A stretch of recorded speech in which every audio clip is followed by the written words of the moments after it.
عرب میں رواج تھا کہ وہ بیٹیوں کو زندہ درگور کرتے، پھر مٹی برابر کر دی جاتی، کوئی قبر کا نشان نہ ہوتا، نہ کوئی کتبہ لگتا، نہ پھول ڈالے جاتے، نہ پھر ان کے لیے کوئی آنسو بہاتا، نہ کوئی احتجاج ہوتا، نہ اس کے لیے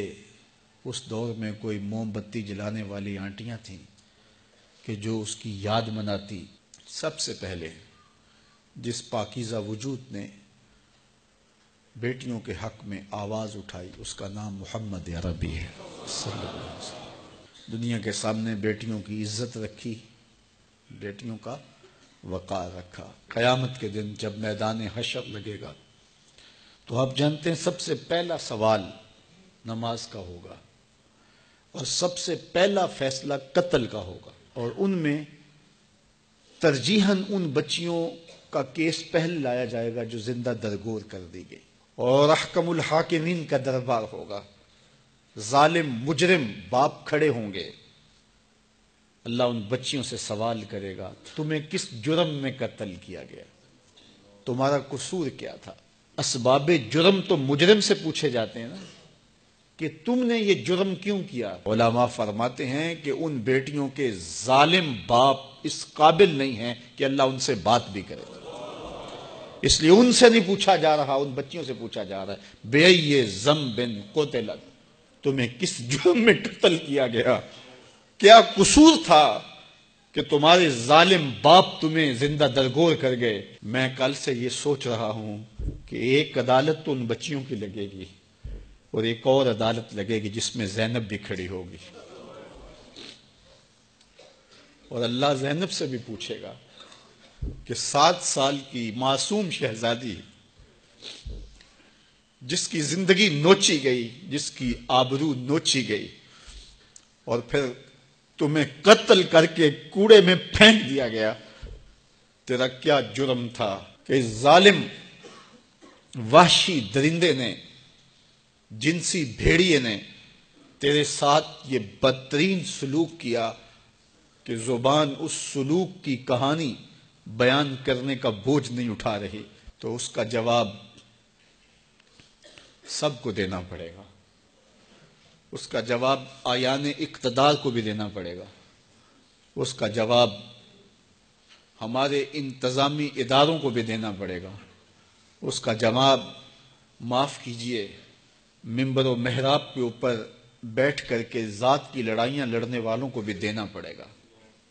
اس کا جواب خواہشات کے اسیر حکمرانوں کو بھی دینا پڑے گا، اور اس بے حس معاشرے کو بھی دینا پڑے گا۔ دنیا 21ویں صدی کا سفر کر رہی ہے،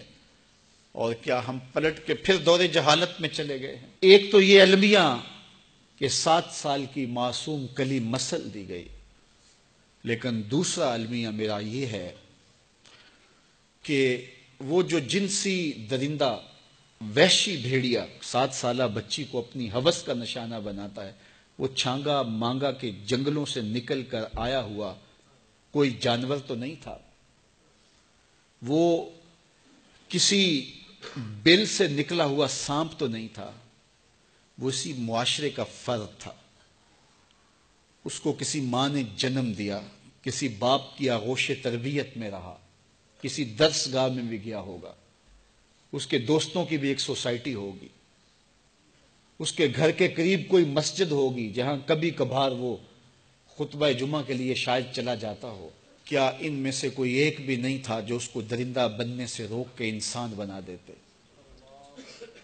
تو مجھے پورا معاشرہ مجرم نظر آتا ہے۔ معاشرے کے حیا باختہ ماحول نے اسے بھیڑیا بنا دیا، اسے وحشی بنا دیا۔ تو آج میں اور آپ دیکھیں ہمارے تعلیمی ادارے بچوں کو پیسے کمانے والی مشین بنانے کی کوشش میں لگے ہوئے ہیں، اور والدین کی بھی خواہش ہے کہ ڈاکٹر بنے تو پیسے زیادہ کمائے گا یا انجینئر بنے تو پیسے زیادہ کمائے گا۔ تو ہم بچوں کو انسان بنانے کے لیے سکول کالج میں نہیں بھیجتے، پیسے کمانے والی مشین بنانا چاہتے ہیں۔ مجھے معاف کیجئے گا، دینی ادارے، مسجدیں، خانقاہیں، منبر و محراب اپنی ذمہ داریوں سے کما حقہ عہدہ برا نہیں ہو رہے۔ یہاں فرقہ وارانہ لڑائیوں نے ہمارے وہ موضوع چھین لیے جس سے قوم سازی کا عمل ہوتا تھا۔ ہمارے آیان اقتدار،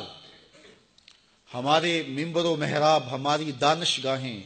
ماں باپ اپنی اولادوں کی اچھی تربیت کے لیے کوشاں ہو جائیں تاکہ اس طرح کے واقعات روح پذیر نہ ہوں اور ہماری بچیوں کی آبرو بھی سلامت رہے اور ہمارے بچے بھی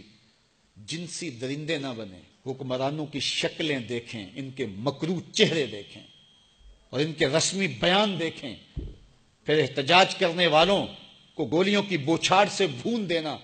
وہ فیض آباد میں ہوں یا ماڈل ٹاؤن میں ہوں یا قصور میں ہوں۔ یہ ہمارے حکمرانوں کے مکروہ چہرے ہیں جس سے نقاب اتر گیا ہے، لیکن ہماری قوم پھر بھی ان کو اپنا نجات دہندہ سمجھتی ہے۔ تو پھر کاٹیے سزا، پھر ایک زینب نہیں گلی گلی زینب ہوس کا نشانہ بنیں گے، پھر ایسے جنسی درندے گھر گھر سے نکلیں گے اور یہ معاشرہ انسانوں کا معاشرہ نہیں رہے گا، وحشیوں کا اور بھیڑیوں کا معاشرہ بن جائے گا۔ تو صاحب، ہمیں اپنے آپ کو بدلنا ہوگا، اپنے طرز زندگی کو تبدیل کرنا ہوگا، اپنے انداز تربیت پر غور کرنا ہوگا، والدین کو سوچنا ہوگا، اپنی بیٹیوں پہ بھی توجہ دینی ہوگی اور اپنے بیٹوں کے تیور پر بھی نگاہ رکھنی پڑے گی۔ تو آپ بھی اپنے اپنے دائرہ کار میں استاد ہیں، مدرس ہیں، باپ ہیں، عالم دین ہیں، جس بھی حیثیت میں آپ ہیں، اپنے گرد و پیش کے ماحول کو پاکیزہ کرنے کی کوشش کیجیے۔